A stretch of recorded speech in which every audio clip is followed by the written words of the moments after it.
مالك يا ابو نواف؟ مش عاجبني فيك، ايه مالك؟ يا ام سجدة انا ابغى اكل اكل بلدي، وحشني.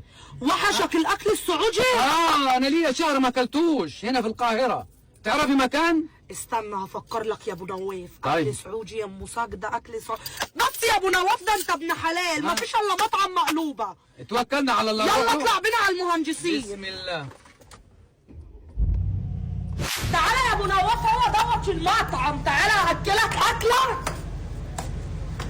السلام عليكم. عامله ايه يا حبيبتي؟ اشرب يا ابو نواف، دي قهوه الضيافه. ما شاء الله. خد يلا بلح تمر سعودي. ما شاء الله. بسم الله. تعالى يا ابو نواف، تعالى. ايه رايك بالصلاه على النبي؟ الله اكبر. شايف السفره؟ عشان تعرف يا ابو نواف ام ساجده ما بتجيبكش اي مكان.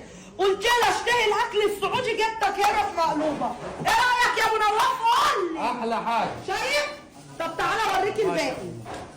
ايه يا ام سجدة؟ ده ايه؟ انا بسالك انت يا ابو نواف، قهوت لكم. ده الحنين. الحنين؟ اه. ايه رايكم يا اخواتي في الحنيت؟ شايفين؟ بالصلاه على النبي الله اكبر. وده البخاري. طب دول يا ابو نواف وقول لي رايك. بسم الله. بسم الله. الله يا اخواتي، دي مسكره ما شاء الله. جميله. ودي ايه يا ابو نواف؟ دي كبسة بخاري دي بالدجاج. كبسه بخاري بالدجاج. ايه رايكم يا اخواتي؟ شايفين الرز المفلفل؟ اه الله، ريحتها جميله قوي يا ابو نواف.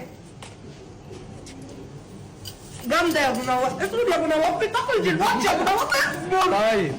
جاتش منك. امسك. حاضر امسك. ده ايه بقى يا ابو نواف؟ ده ناجتس. ده نجت. ناجت اه وبطاطس يا اخواتي. تمام. ودي بقى دي مقلوبة سمك. مقلوبة سمك. بحري دي. شايفين يا اخواتي؟ ايه رايكم يا جدعان؟ يا لهوي، شايفين نار طالعه ودخان. ايه رايكم؟ ما شاء الله. مهريه السمك مهري. ولحمه ايه الحاجات الجميله دي يا ابو نواف؟ وكفته والمشاوي. والمشاوي والمكرونه البشاميل. ايش بقى؟ والمحاشي. والمحاشي. شايفين يا اخواتي المحاشي بالرمان؟ ايه رايكم؟ شايفين الصباع ملفوت ازاي؟ بقول لك ايه يا اخويا، تعالى اقول لك كلمتين. مش انت يا ابو نواف رايح شويه؟ تعالى لي انت. ده بص صلي على النبي. اي حد هيجي لكم هنا من تبع ام ساجده هياخد خصم 50%، ماشي؟ اي حد يا اخواتي هيجي مطعم مقلوبه هنا ويقول من تبع ام ساجده هياخد خصم 50%.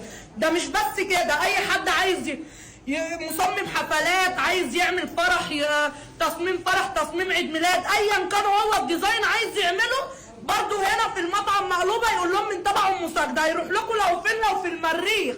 طب بقول لك ايه، ما تقول لي اخواتي العنوان. المهندسين ميدان موسى جلال.